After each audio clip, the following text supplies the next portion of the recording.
मान लो question find number of solution, ये ठीक है, of the equation, find number of solution of the equation ln mod x is equal to kx, ये ठीक है, according to different values of k।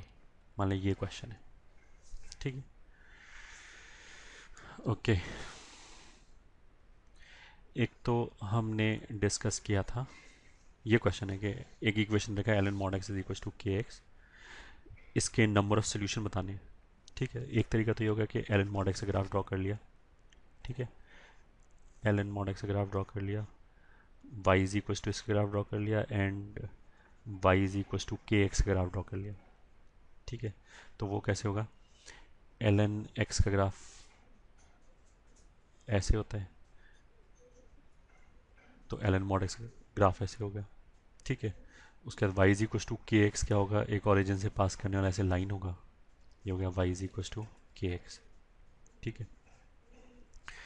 और जितनी जगह पे ये दोनों का इंटरसेक्ट करेगा, जैसे ये जो अभी हमने डायग्राम बनाए ये तो एक जगह पे इंटरसेक्ट कर रहे हैं, तो इस लाइन के करस्पॉन्डिंग जो भी k का वैल्यू है उसके लिए तो एक सोल्यूशन आएगा क्योंकि एक जगह इंटरसेक्ट कर रहे हैं, पहला चीज़। दूसरा, k को अगर मैंने चेंज किया तो basically y is equal to K X, ये जो लाइन है इसमें k क्या रिप्रेजेंट कर रहा है, इसमें k बेसिकली इस लाइन का स्लोप है, तो अगर मैंने k को चेंज किया तो इस लाइन का स्लोप चेंज होगा, मतलब k को चेंज करने पे I will get these straight lines, ऐसे स्ट्रेट लाइंस आएगी, यहाँ तक ठीक है। तो इसमें मतलब टर्मिनल कंडीशन कैसे आएगा, जैसे मान लें अगर मैं राइट हैंड साइड वाले ग्राफ की बात करूँ तो एक सिचुएशन ये आएगा कि ये टेंजेंट हो जाएगा, ये ठीक है। तो इस ये वाला सिचुएशन कौन सा आएगा उसको एनालाइज करना थोड़ा सा डिफिकल्ट है, ये ठीक है। तो इसकी जगह पे हम क्या कर सकते हैं कि अगर जो बेसिकली हो क्या रहा है कि के को वैल्यू, के की डिफरेंट डिफरेंट वैल्यू रखने से एक कर्व चेंज हो रहा है, ठीक है। कर्व क्या है, वो स्ट्रेट लाइन है, और के की डिफरेंट डिफरेंट वैल्यू से हो क्या रहा है कि ओरिजिन के अबाउट जो स्ट्रेट लाइन है वो रोटेट हो रहा है, ठीक है। के का अगर मैंने अलग अलग वैल्यू रखा तो ओरिजिन के अबाउट वो स्ट्रेट लाइन रोटेट हो रहा है।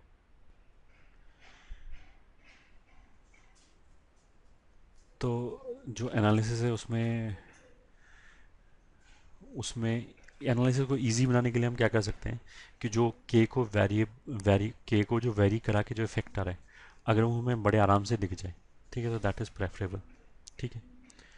कहने का मेरा मतलब क्या है कि ये जो इक्वेशन लिखा है, ये ठीक है, इसको एनालाइज करने की बजाय हमने इस इक्वेशन को थोड़ा रीअरेंज किया, ऐसे कर लिया, ठीक है।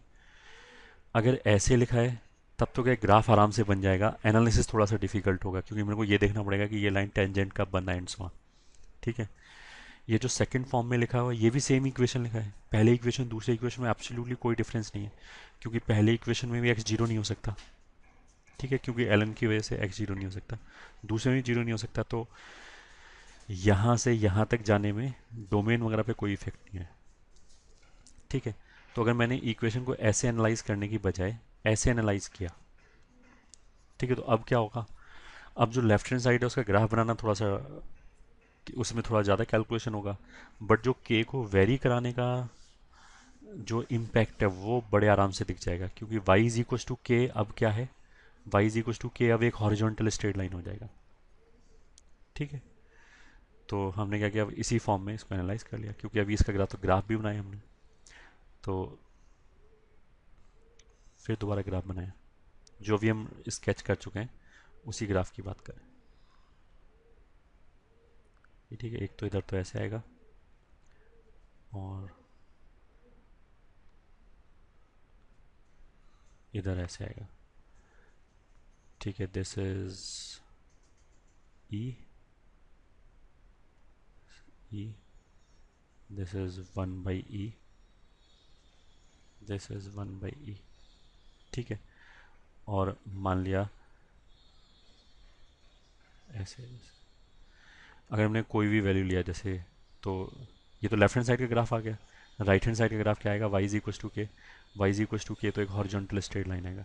तो हॉरिजॉन्टल स्ट्रेट लाइन कुछ मान लिया ऐसे आ गया, this is Y is equals to K. तो इस पर्टिकुलर वैल्यू के लिए तुम देख सकते हो कितना नंबर ऑफ सोल्यूशन आएगा। इस पर्टिकुलर वैल्यू के लिए केवल एक सोल्यूशन आएगा, ये ठीक है, क्योंकि एक जगह इंटरसेक्ट हुआ। अगर मैंने इस लाइन को y इज इक्वस टू के की वैल्यू को बढ़ा दिया तो ये लाइन थोड़ा ऊपर चला जाएगा, फिर कितना सोल्यूशन आएगा, एक, क्योंकि ये तो इन्फिनिटी तक जा रहा है, तो कितने नंबर ऑफ सोल्यूशन आएंगे, वन। अगर मैं इसके ऊपर जाऊँ तो, अगर इसके नीचे जाऊँ, यहाँ पे लाइन खींचा मैंने तो भी एक सोल्यूशन आएगा। फिर एक केस ये आएगा, ये ठीक है। इसमें कितना सोल्यूशन आएगा, इसमें भी एक सोल्यूशन आएगा, एक यहाँ पे आ गया, एक यहाँ पे आ गया। सोल्यूशन की बात करें, ठीक है। और ये वैल्यू कौन सा है, of course y is equal to one upon e है, क्योंकि ये वाला वैल्यू यहाँ पे वन अपॉन ई है। अगर मैंने थोड़ा और नीचे किया ऐसे करके, ये ठीक है, वन अपॉन ई से थोड़ा छोटा वैल्यू लिया, तो एक पॉइंट ऑफ इंटरसेक्शन, दो पॉइंट ऑफ इंटरसेक्शन, तीन पॉइंट ऑफ इंटरसेक्शन, तो इस बार तीन सोल्यूशन आएंगे, ठीक है।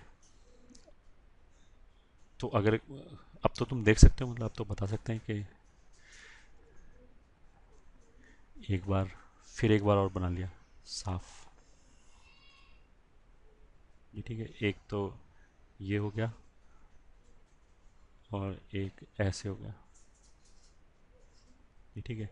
ये value minus one upon e है, ये वैल्यू वन अपॉन ई है। तो अगर मैंने के का वैल्यू वन अपॉन ई से ज़्यादा लिया तब तो लाइन इसके ऊपर खींचेगा, तब तो एक सोल्यूशन आएगा। या फिर माइनस वन अपॉन ई से कम लिया तब भी एक सोल्यूशन आएगा, ठीक है। अगर के का वैल्यू मैंने माइनस वन बाई ई से भी कम लिया तो ये वाला जो पॉइंट है इसके नीचे लाइन खींचेगा, इसके नीचे खींचेगा तो एक ही बार इंटरसेक्ट करेगा, जैसे यहाँ पे एक बार कर रहा है। तो एक सोल्यूशन कब आएगा, जब हमारे के का वैल्यू वन बाई ई से या तो ज़्यादा हो या फिर माइनस वन बाई ई से कम हो, ठीक है। दो सोल्यूशन कब आ रहा है, दो सोल्यूशन आ रहा है, एक तो X is equal to zero लेने पे, सॉरी के इज इक्वल टू जीरो लेने पे। तो के इज इक्वल टू जीरो लिया तो जो राइट हैंड साइड वाला Y is equal to K है वो Y is equal to zero हो जाएगा। Y is equal to zero मतलब एक्स एक्सेस, तो उस पर दो सोल्यूशन आएगा, ये ठीक है। एक यहाँ पे भी दो सोल्यूशन आएगा, एक सोल्यूशन, दो सोल्यूशन। अगर हमने के का वैल्यू वन बाई ई लिया, माइनस वन बाई ई लिया तो भी दो सोल्यूशन आएगा, ठीक है।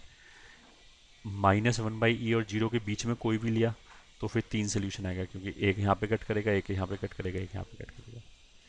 ऐसे ही अगर हमने जीरो और वन बाई ई के बीच में कोई भी सोल्यूशन लिया तो भी तीन बार कट करेगा, ठीक है, एक, दो और तीन। तो अब फाइनली क्या हुआ, हमारा आंसर ये हो गया, नंबर ऑफ सोल्यूशन, ये ठीक है, विल बी, ठीक है, first part one if k belongs to minus infinity से minus one by e union one by e से इन्फिनिटी, ठीक है। मतलब अगर इस लाइन के नीचे नीचे रहे वाई इज इक्वल टू के लाइन, या फिर इसके ऊपर ऊपर आए तब तो एक ही बार कट करेगा, तो एक ही सोल्यूशन आएगा, ठीक है। दो सोल्यूशन तीन जगह पे आएगा, दो सोल्यूशन किसी इंटरवल में नहीं आएगा, केवल तीन वैल्यू के लिए आएगा, एक तो जीरो के लिए, एक इस वन बाई ई के लिए, एक माइनस वन बाई ई के लिए, ठीक है। तो सेकेंड पार्ट का number of solution will be two if k is equal to either zero और माइनस वन बाई ई और वन बाई ई, ठीक है। थर्ड पार्ट अब बचा ही क्या, केवल माइनस वन बाई ई और वन बाई ई का बीच का पोर्शन बचा। तो number of solution will be three if k belongs to minus one by e से वन बाई ई, ये ठीक है, एक्सेप्ट जीरो, जीरो को छोड़ के माइनस वन बाई ई से वन बाई, ठीक है। तो जीरो सोल्यूशन कभी आएगा नहीं, कम से कम एक सोल्यूशन तो आएगा ही आएगा, और तीन से ज़्यादा सोल्यूशन भी नहीं आएंगे, तो टोटल इतने ही नंबर ऑफ सोल्यूशन आएंगे, ये ठीक है। इसी के बेसिस पे अगर तुम प्रीवियस ईयर्स के IIT JEE के क्वेश्चन देखोगे तो एक इसके ऊपर पैराग्राफ आया हुआ है, उसमें तीन पार्ट थे कुछ इसी तरह से, मेरे को एग्जैक्टली याद नहीं है, यू कैन फाइंड आउट, कुछ इस तरह की इक्वेशन थी उसमें, K X into, sorry K into E raised पर X is equal to X. तो इसमें हम क्या करेंगे, इसमें भी इसी तरह की चीज़ है, ई रेस्ट पर एक्स को उधर ले गए, ऐसे ही ले गया, अब इन दोनों का ग्राफ बना लिया, ये ठीक है। वो बन जाएगा, उसके बाद एनालाइज हो जाएगा कि नंबर ऑफ सोल्यूशन कितना आएगा। उसमें भी यही पूछा गया था कि नंबर ऑफ सोल्यूशन कितना है। ठीक है, तो आई होप ना you can try it yourself. अगर ये समझ में आए तो एग्जैक्टली सेम लॉजिक पे क्वेश्चन है। ठीक है।